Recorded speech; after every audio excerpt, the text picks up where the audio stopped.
La Honorable Cámara de Diputados de la Nación, presidida por la diputada nacional Cecilia Moró, junto con la Dirección General de Cultura, les dan la bienvenida al conversatorio Entre Vanguardia e Institución, un diálogo posible, en el marco de las actividades que se realizan en la Honorable Cámara por los 75 años de la fundación de la Facultad de Humanidades y Artes de la Universidad Nacional de Rosario. Organizan de manera conjunta la Dirección General de Cultura de la Cámara de Diputados de la Nación y la Facultad de Humanidades y Artes de la Universidad Nacional de Rosario, con la colaboración de la Escuela de Bellas Artes y el Museo de Arte Contemporáneo de Rosario. Queremos agradecer al decano de la Facultad de Humanidades y Artes de la Universidad Nacional de Rosario, profesor Alejandro Vila, al director general de Cultura de la Honorable Cámara de Diputados de la Nación, al señor Ángel Gras, y especialmente la gestión del diputado nacional Eduardo Tonioli.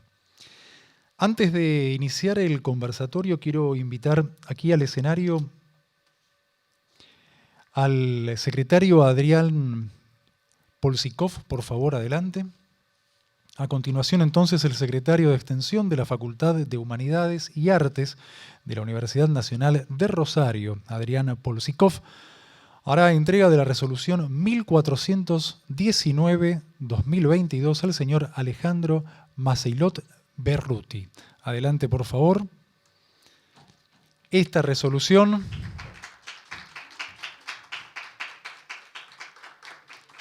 en su artículo primero resuelve designar como profesor invitado a partir del 1 de agosto del 2022 al profesor Alejandro Maceilot Berruti a la Secretaría de Extensión Universitaria como gestor cultural. Felicitaciones.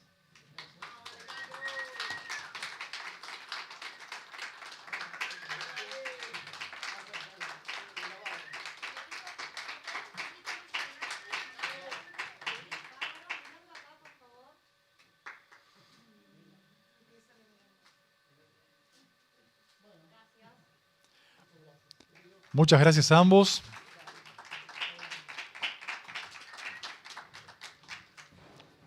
Invitamos entonces ahora a quienes van a participar del conversatorio, a Roberto Echen, a Norma Rojas, a Valeria Grique y a Hugo Cava, por favor.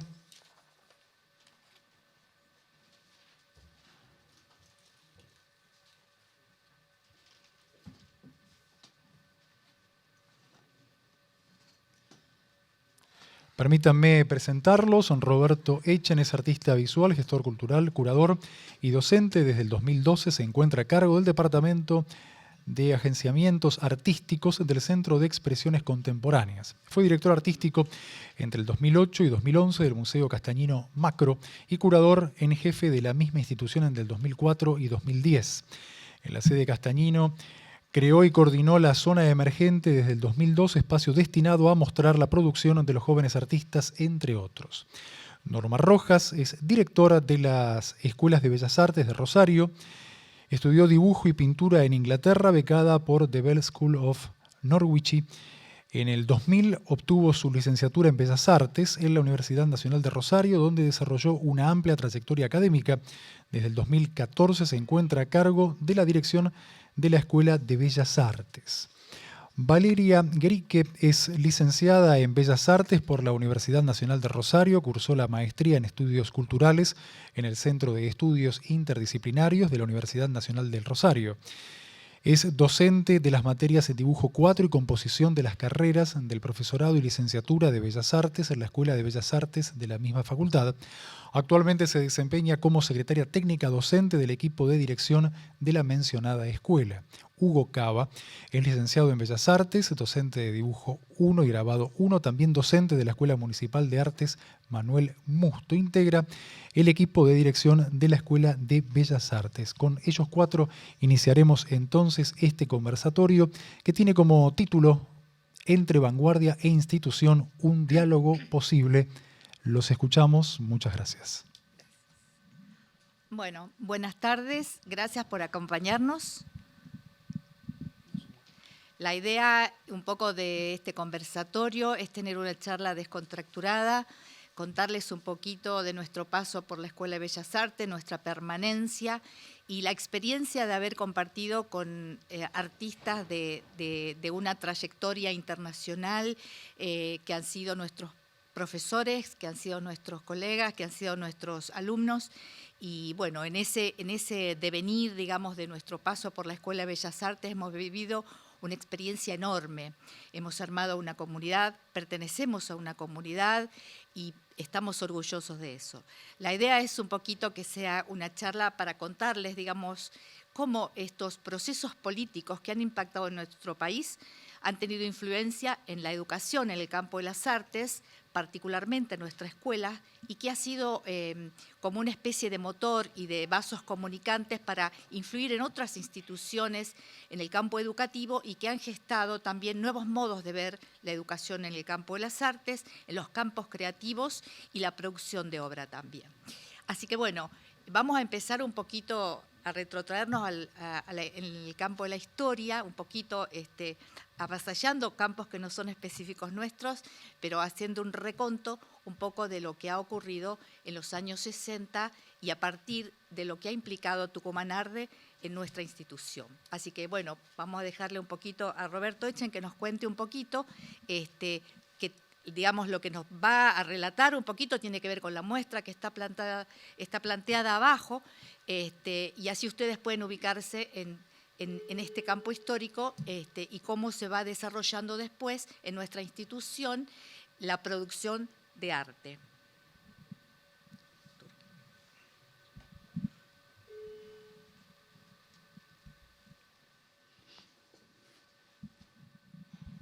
Bueno, buenas tardes. Gracias por venir, gracias por invitarnos a esto que realmente para nosotros es sumamente importante.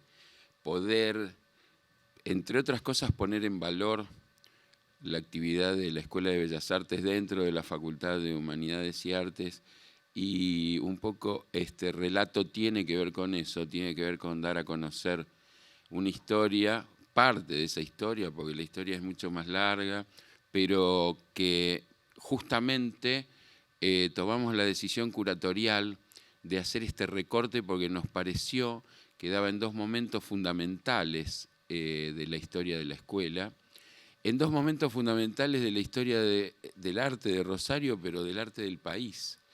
Estamos hablando de un momento crucial que opera cambios fuertísimos en el arte, pero no solamente. Cambios que, por supuesto, si son cambios que se operan en el arte, evidentemente también son cambios políticos, y eso es lo que está ocurriendo con la vanguardia de los 60, lo que denominamos vanguardia de los 60. Y el otro momento, diría yo, fundacional, sobre todo para la educación en la Argentina, o que produce una refundación de esa educación, que es el momento en que se retorna a la institucionalidad democrática en el 84. La idea es justamente pensar esos dos momentos a partir de algunos de sus protagonistas, porque no casualmente, seguramente, son protagonistas de ambas instancias. E incluso el texto habla de un diálogo posible, porque seguramente parece que unir vanguardia de los 60 e institución pública, oficial, etcétera, es como mezclar agua y aceite, que si uno no tiene un huevo para hacer mayonesa, probablemente no los pueda mezclar. Y sin embargo, creo que en este caso son mezclables, porque lo que hace que se puedan unir es la historia, es el hecho de ocurrir en dos contextos políticos sociales completamente diferentes, en dos momentos de esos personajes que integran esta muestra, que los vincula de modo muy distinto a lo que uno puede llamar institución. Incluso, probablemente, en ese transcurso, el concepto mismo de institución ha cambiado. Es muy distinto el concepto que manejaban ellos respecto de lo institucional en el campo del arte en los 60, de lo que va a ocurrir en este retorno democrático en los 80. Y eso se hace notorio en la participación que ellos tienen. De ahí la muestra. Yo, si me dejan, si les parece. Esta historia creo que la tengo que narrar también en parte en primera persona, porque nosotros arribamos al arte, me refiero a mi generación, artistas de los 80, digamos, arribamos al arte en ese momento, en los 80, en la salida de la dictadura y con el retorno a la democracia. Y yo recuerdo, en el año 1983, con este advenimiento, nosotros habíamos formado una especie de grupo que terminó llamándose APA, que nos reuníamos en el taller que tenía en ese momento con mi ex, con Anabel Solari, con quien trabajábamos juntos, y realmente tuvo una convocatoria muy linda porque una cantidad de artistas se reunieron ahí para pensar cuál era nuestro lugar en ese momento, porque era el momento de empezar a pensarnos. Y entonces las discusiones pasaban si éramos trabajadores del arte, si éramos productores. Evidentemente había posiciones... pasaba por el hecho de, incluso se hablaba de agremiarnos, de sindicalizarnos, y porque en ese momento la Secretaría de Cultura de la Municipalidad de Rosario empieza a convocar a algo que llamaron Asamblea Abierta de Artistas. Y entonces eso incluía una área que era la de, en ese momento, artistas plásticos. Y empezamos a trabajar en pos de eso. Y en ese momento nos ocurrió algo que creo que nos marcó, porque nosotros llegamos a los 80 y parecía que teníamos una especie de sombra pesadísima, y no estoy hablando de la dictadura, estoy hablando de la sombra de la vanguardia de los 60. Parecía que nosotros, al lado de eso, éramos la nada misma. Al lado de lo que había ocurrido en el arte a partir de esta gente, era la nada misma. Afortunadamente los conocimos a ellos, empezamos a trabajar con ellos. De hecho, hicimos en el Museo Castañino una muestra organizada por APA, por esta agrupación, sobre las vanguardias de los 60, lo cual para nosotros fue fundamental, porque hizo dos cosas. Una, reconocer la vanguardia en nosotros mismos, y la otra, desmitificarlos, darnos cuenta que esos artistas tenían los mismos problemas que podíamos tener nosotros, diferentes por ciertas condiciones históricas, pero en definitiva el problema de cómo se vinculaban con el campo era el problema que nosotros teníamos. Por supuesto, ellos llegan a una instancia muchísimo más radicalizada, porque estamos en otro momento. Los 60 son tiempos de ruptura, son tiempos de romper con las instituciones oficiales, incluido el arte como institución oficial. Entonces, evidentemente están en otro lugar. Se están produciendo una cantidad de fenómenos en el mundo, no solo en la Argentina, que implican esto.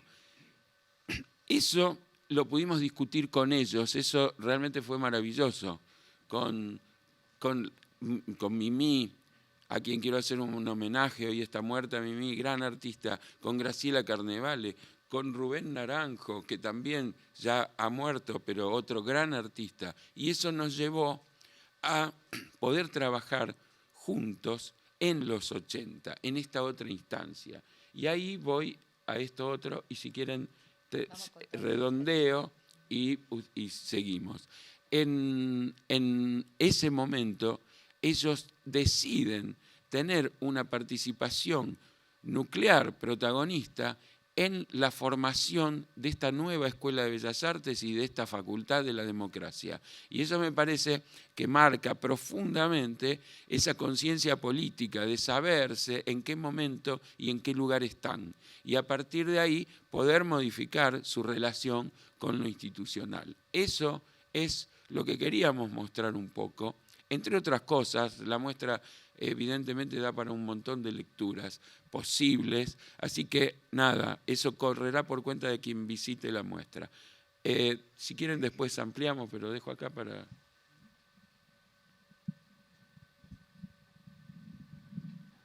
Buenas noches. A veces pasa que las personas nos encontramos en un lugar y en un tiempo sin darnos cuenta. Y ese estar en ese lugar, que posteriormente se transforma en un hito histórico, como decía yo, sin darnos cuenta, y a lo mejor sin siquiera merecernos, nos deposita en un lugar que podíamos marcar como hito histórico. Yo voy a hablar en primera persona. Todo lo que voy a decir es una intuición que tengo, que tuve en estos años que pasaron, porque me tocó esta particularidad de ser ingresante 84. Es decir, pertenezco para mí, un selecto grupo de personas que, como dije antes, sin darnos cuenta, llegábamos a la universidad y llegábamos a la universidad luego del oscuro tiempo de la dictadura cívico-militar de la Argentina, de la última dictadura sangrienta que tuvimos en este país. Yo pertenecía, y en el público está María Elena Lucero y Eladia Acevedo, que también son compañeras de esa misma comisión. Y yo voy a contar una intuición, como decía recién. A lo mejor si María Elena y Eladia pudieran hablar y tuvieran ganas de hablar, van a contar una historia totalmente diferente. De todas maneras, decía yo, para mí fue una instancia fundacional en mi vida y en mi historia como persona y como artista, como docente y como todo lo demás que me tocó vivir a partir de ello. Y cada año, cuando me toca recibir alumnos de mi curso de Dibujo 1, que son ingresantes, que vienen de la secundaria en general, hablo sobre esto que me pasó. Les cuento que yo tuve la posibilidad de ser ingresante 84 y les cuento algo de lo que les voy a contar a ustedes hoy, porque me parece muy importante. No sé si el resto de mis compañeros lo vivieron de la misma manera que yo. Roberto introducía con estos artistas de vanguardia que por decisión llegaron a la Escuela de Bellas Artes como docentes. Esos fueron nuestros docentes, ellos fueron nuestros docentes, los que hoy Roberto acaba de nombrar, algunos de ellos y por supuesto muchos más, pero algunos de ellos. Y lo primero que yo tengo que decir es que la primavera democrática nos depositaba en un lugar de esperanza, muy esperanzador. Creo que eso lo vivimos todos, no solamente los universitarios. Nadie sabía cuánto tiempo iba a durar esa primavera, pero estábamos muy contentos. Y estos docentes hacía más de 20 años que no solo no daban clase en la universidad, sino que no podían pasar por la vereda de la Escuela de Bellas Artes o de la Facultad de Humanidades y Artes porque la dictadura los hubiera hecho desaparecer, porque era gente con una trayectoria de militancia que no se los permitía. Por lo tanto, mi primera impresión era que estos docentes tenían una alegría, un compromiso y unas ganas de laburar que los depositaba en una situación muy, muy particular. Yo creo que hubieran laburado gratis, sinceramente siento eso. Siento como que recién hablábamos con María Elena, que las clases se extendían, nosotros éramos el grupo de la noche, se extendía hasta las 12 de la noche y venían los porteros a barrernos para que nos vayamos y terminábamos con los mismos profesores, seguíamos discutiendo en el bar, en el Imperial, en la esquina de Santa Fe y Corrientes, seguíamos discutiendo, tomando cerveza y maníes.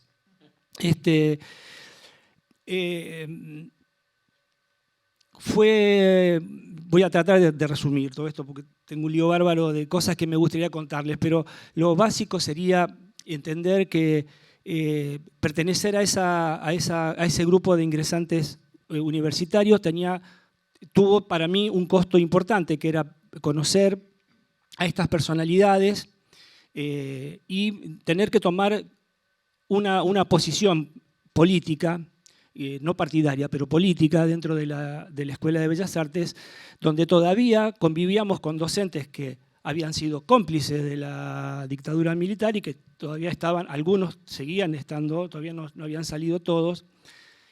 Convivíamos además con espías todavía dentro del claustro de alumnos, teníamos todavía personas de la dictadura militar que aparecían como alumnos, pero que rápidamente empezaba a correr la bolilla de que tal persona nos resultaba raro, y al poquito tiempo que esa bolilla empezaba a correr, esa persona no aparecía más en las clases, pero tuvimos que sostener ese lastre también.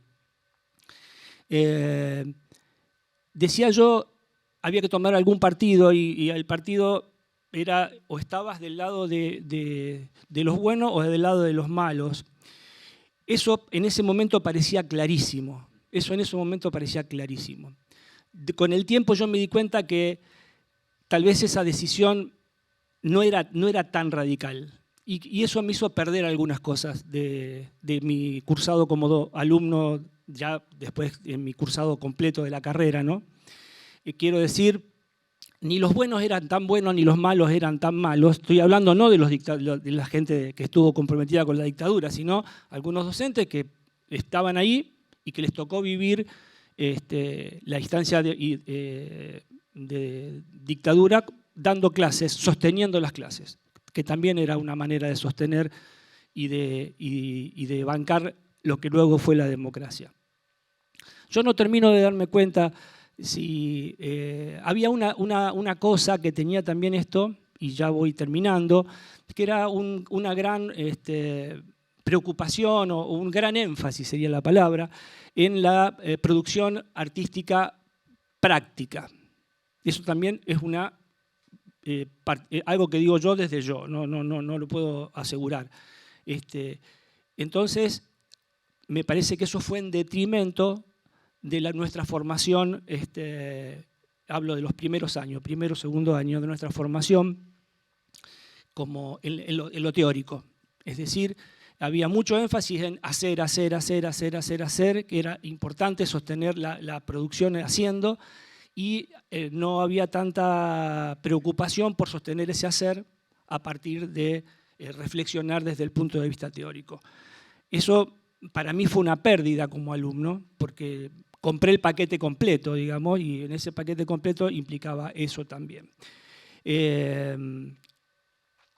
Tengo la sensación de haber,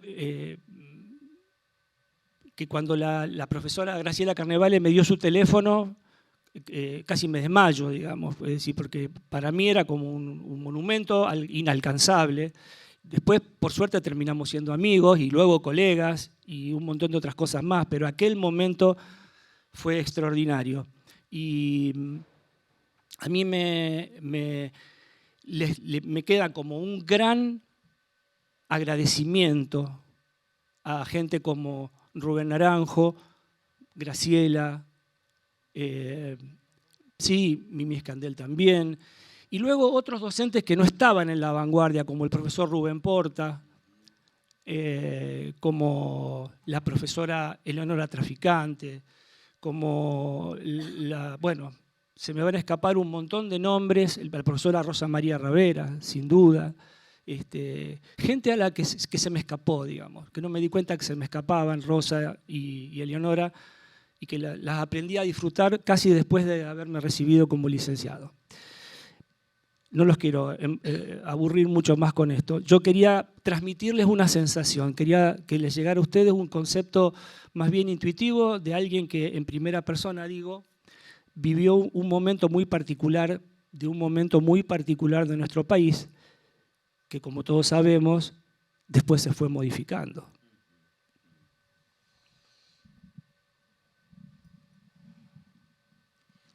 Bueno, yo quiero contarles un poquito mi experiencia. Yo soy tucumana de origen y en el año 86 migré a Rosario con mi familia.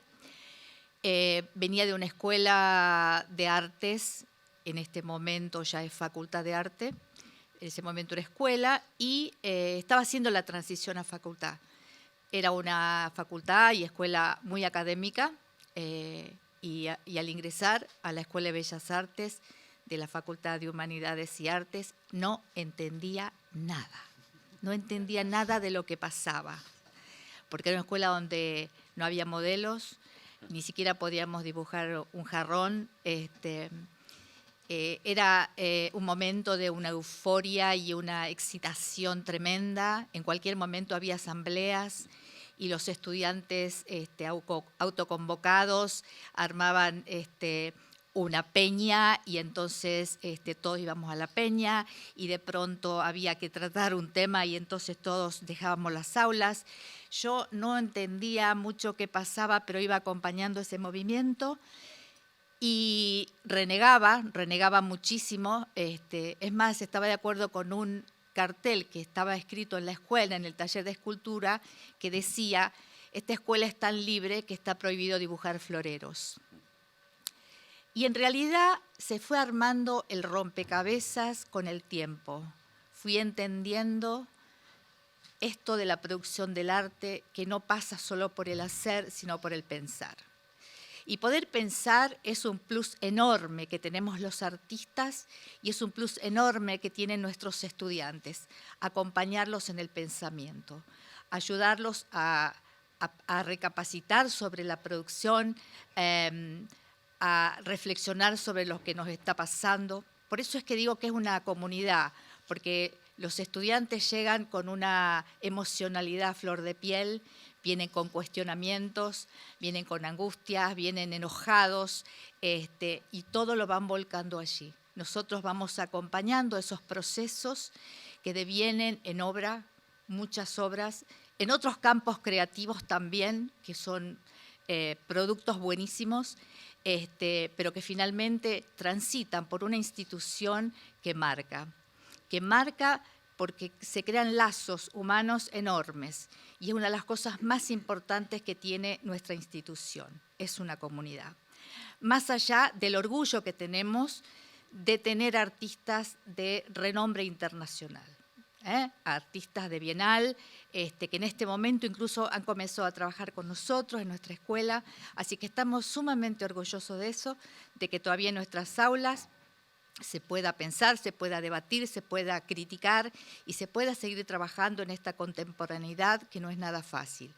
Pero bueno, a raíz de esto que decía de que no entendía yo al principio nada y que había muchas materias que no tenían programa y que no sabíamos qué íbamos a hacer, surge rescatar esas instancias que mi compañera Valeria les va a contar ahora, que se llamaba Taller de Arte Experimental y que fue una instancia muy, muy importante para nuestra institución y que es una de las cosas que ha marcado rumbos y rupturas de algunos marcos que tienen que ver con el arte tradicional.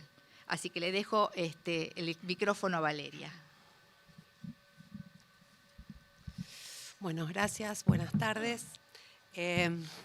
Gracias a todos por estar, no preveíamos tanto público, sinceramente, así que muchísimas gracias por interesarse en lo que queremos contarles y lo que mis colegas comentaron recién.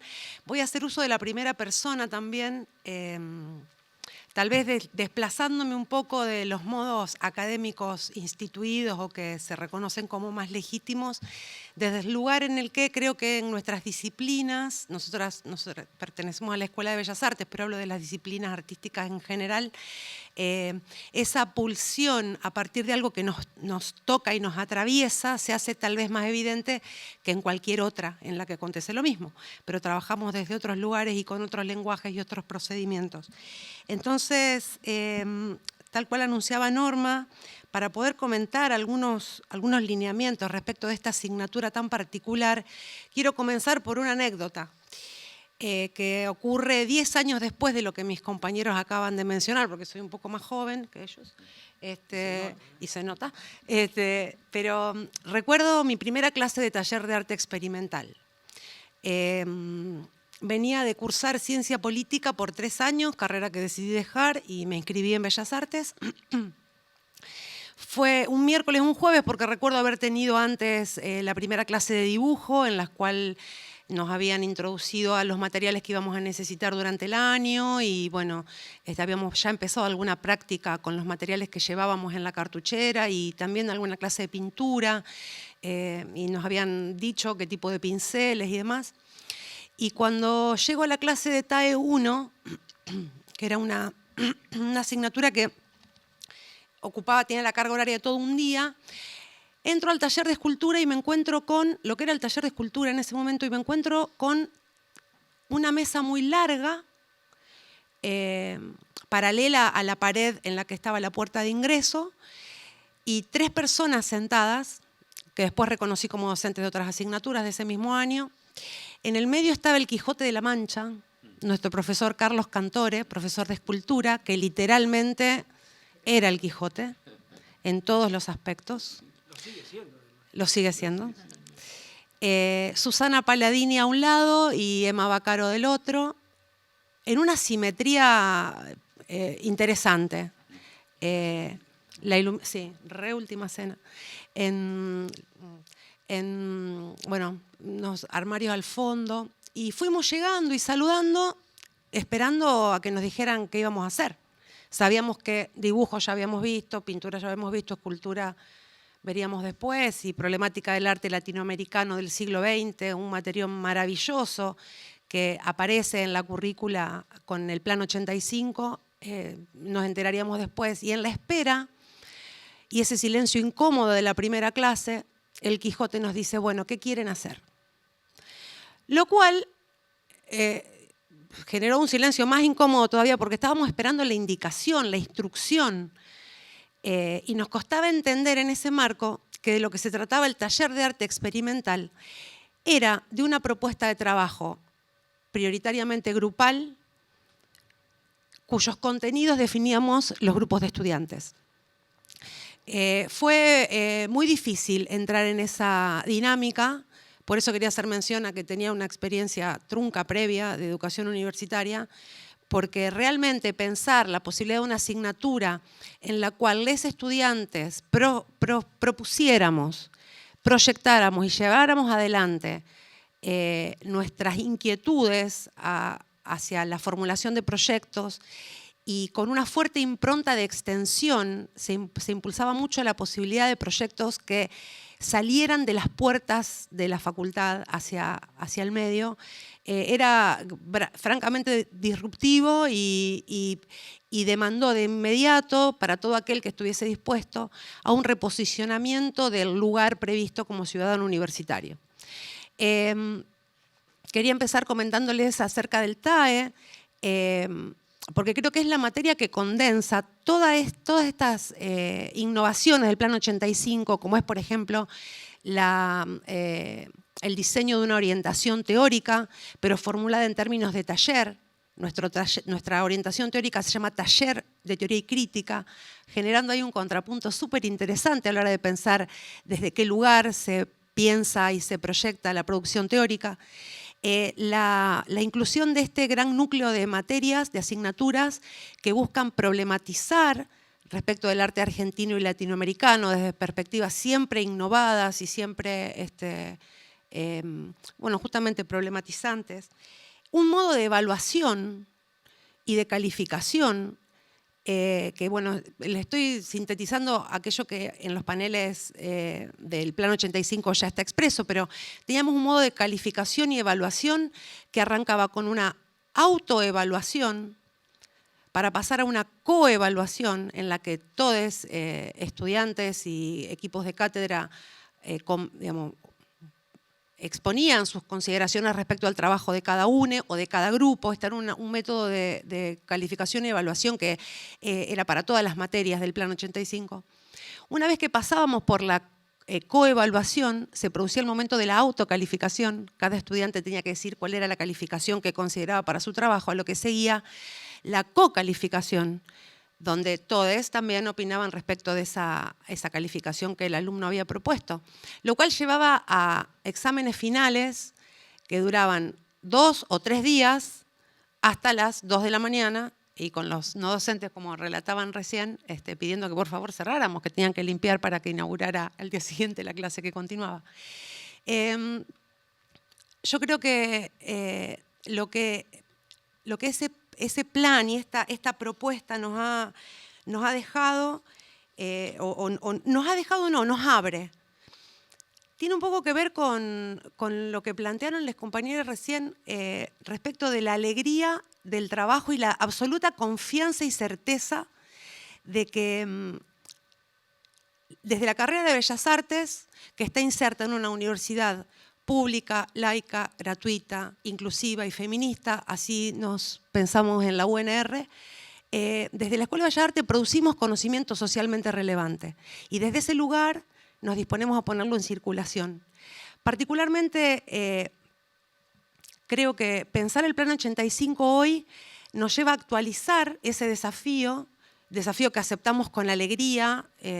Creo que con alegría sería lo primero a señalar en este sentido, sobre todo a la luz de estos 2 años que han pasado, ¿no?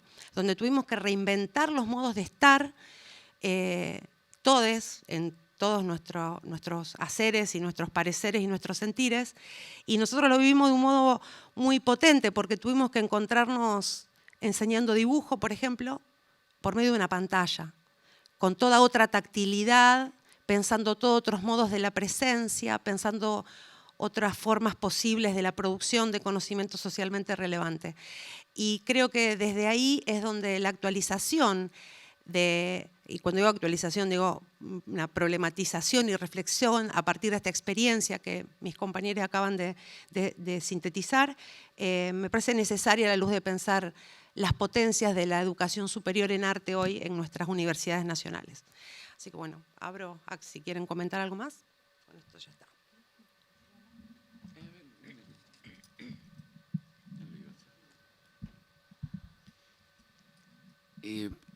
Un comentario que, bueno, también va a ser en primera persona. Veo que evidentemente la primera persona nos ha atravesado en esta charla porque esto no nos pasa por el costado, evidentemente nos ha atravesado plenamente y esta muestra creo que también nace de ese atravesamiento.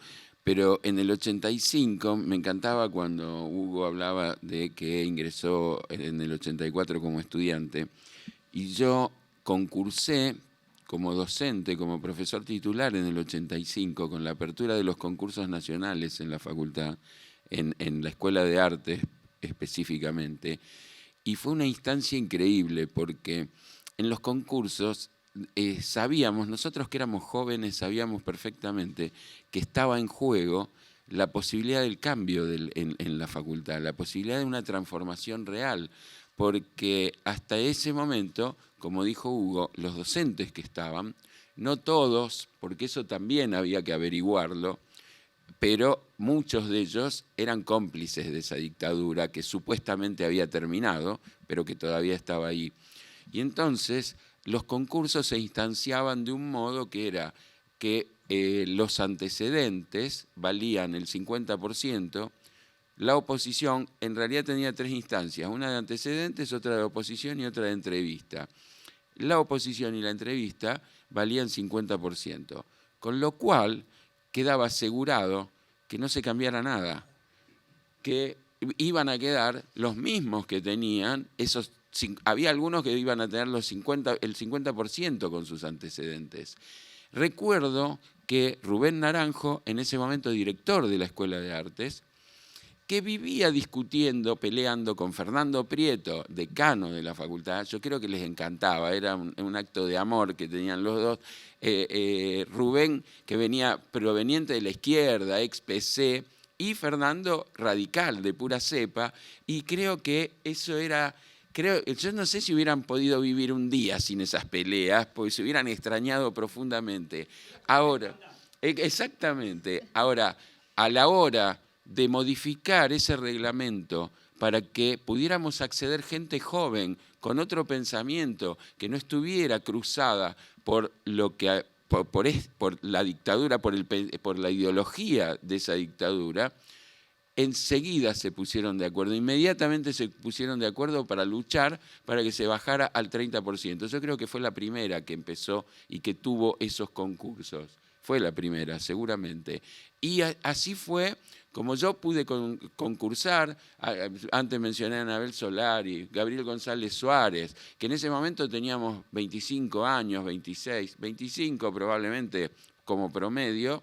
Pudimos concursar titularidades, lo que hubiera sido imposible en otro momento. Yo siempre agradezco la suerte que tuve de que soy docente titular, sin título de grado, a los 25 años, gracias a una instancia política, que es este deseo profundo de lucha por la transformación de esa facultad para que fuera una lucha, para que fuera una transformación real, que saliéramos de ese lugar hacia una democracia. Y por eso soy docente de esta casa, de aquella.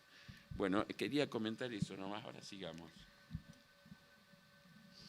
Bueno, en realidad, si es por seguir, tenemos sí, muchísimas anécdotas, hay mucho para contar, pero bueno, sería interminable. Lo más importante, me parece, para nosotros es compartir un poquito de la experiencia de la Escuela de Bellas Artes en la Facultad de Humanidades y Artes y decirles que, bueno, quien pasa por la Escuela de Bellas Artes no sale indemne.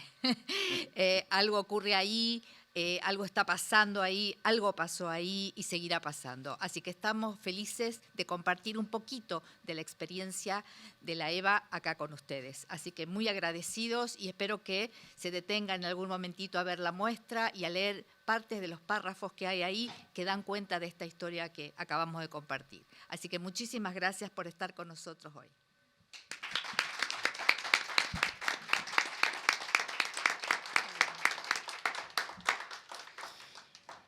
Bueno, muchas gracias Roberto Echen, Norma Rojas, Valeria Guerique y Hugo Cava por compartir con nosotros sus valiosas y profundas experiencias. Gracias. Muchas gracias.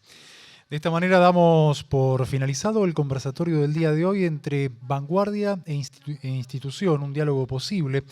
Recuerden que mañana tenemos otro conversatorio que lleva por título La Universidad, Desafíos del Pasado y el Presente.